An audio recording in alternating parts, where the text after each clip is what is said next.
Assalamualaikum warahmatullahi wabarakatuh. Bertemu lagi dengan pelajaran IPS. Hari ini kita akan belajar materi sejarah, yaitu kerajaan-kerajaan Islam yang ada di Indonesia.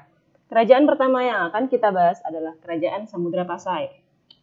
Menurut Ibnu Battuta, Kerajaan Samudra Pasai tidak memiliki benteng pertahanan dari batu, namun telah memagari kotanya dengan kayu. Pada kawasan inti kerajaan terdapat masjid dan pasar, serta dilalui oleh sungai Tawar yang bermuara ke laut. Kerajaan Samudra Pasai mencapai puncak kejayaan pada masa pemerintahan Sultan Malik Az-Zahir, yaitu di tahun 1297 sampai 1326. Berpusat di pesisir pantai utara Sumatera, di dekat Lok Sumawe. Kerajaan ini memiliki tujuan untuk menguasai perdagangan rempah-rempah, terutama perdagangan lada. Silsilah kepemimpinan Kerajaan Samudra Pasai. Raja pertamanya adalah Sultan Malik Al-Saleh yang memerintah pada tahun 1262 sampai 1297. Pada tahun 1267, Kerajaan Samudra Pasai dipimpin oleh Murasilu dengan gelar Sultan Malik Al-Saleh.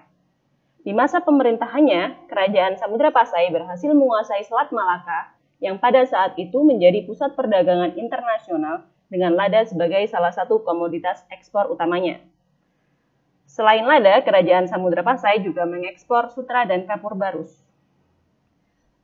Raja keduanya yaitu Sultan Muhammad Az-Zahir yang memerintah pada tahun 1297 sampai 1326. Setelah wafatnya Sultan Malik Al-Saleh tahun 1297, kepemimpinan Kerajaan Samudra Pasai dilanjutkan oleh Sultan Muhammad Malik Az-Zahir. Pada masa ini, untuk pertama kalinya memperkenalkan koin emas atau yang dikenal dengan dirham sebagai mata uang. Mata uang dirham secara resmi digunakan dalam perdagangan di Kerajaan Samudra Pasai pada tahun 1297. Raja ketiga dari Samudra Pasai adalah Sultan Mahmud Malik Az-Zahir pada tahun 1326 sampai 1345. Pada masa pemerintahan Sultan Mahmud, Kerajaan Samudra Pasai terkenal sebagai kerajaan dagang yang maju. Di tempat ini banyak dijumpai pedagang dari India dan Cina yang membeli rempah-rempah terutama lada. Selain itu, di Kerajaan Samudra Pasai terdapat beberapa jenis barang dari Cina yang dapat dibeli pedagang tanpa harus berlayar ke Cina. Terdapat 3 aspek pendukung kemajuan dari Kerajaan Samudra Pasai. Yang pertama adalah aspek perdagangan, yang kedua aspek perekonomian, dan yang ketiga aspek pelayaran. Runtuhnya Kerajaan Samudra Pasai.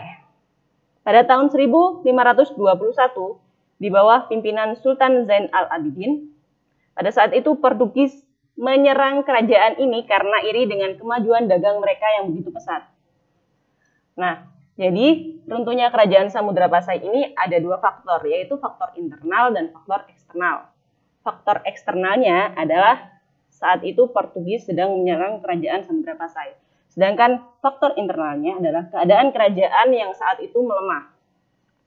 Nah, hal ini dimanfaatkan oleh Sultan Ali Muhayyad Syah, yaitu raja dari Kerajaan Aceh Darussalam, untuk mengambil alih Kerajaan Samudra Pasai. Tahun 1524, akhirnya Kerajaan Samudra Pasai dimasukkan ke dalam wilayah Kerajaan Aceh Darussalam. Hal ini dibuktikan dengan adanya lonceng Cakradonya, milik Kerajaan Samudra Pasai yang dipindahkan ke Kerajaan Aceh Darussalam. Peninggalan dari Kerajaan Samudra Pasai. Yang pertama adalah stempel kerajaan. Stempel kerajaan yang diduga milik Sultan Muhammad Malikul Zahir dan ditemukan di desa Kutakroeng, Kecamatan Samudra, Kabupaten Aceh Utara. Peninggalan kedua adalah makam Sultan Malik Al-Saleh yang terletak di desa Beringin, Kecamatan Samudra, kurang lebih 17 km sebelah timur kota Lok Sumawe. Dan yang terakhir adalah lonceng Cakradonya. Demikian penjelasan tentang Kerajaan Samudra Pasai. Semoga ilmunya bermanfaat, selalu semangat. Kita bertemu lagi di pertemuan selanjutnya. Assalamualaikum warahmatullahi wabarakatuh.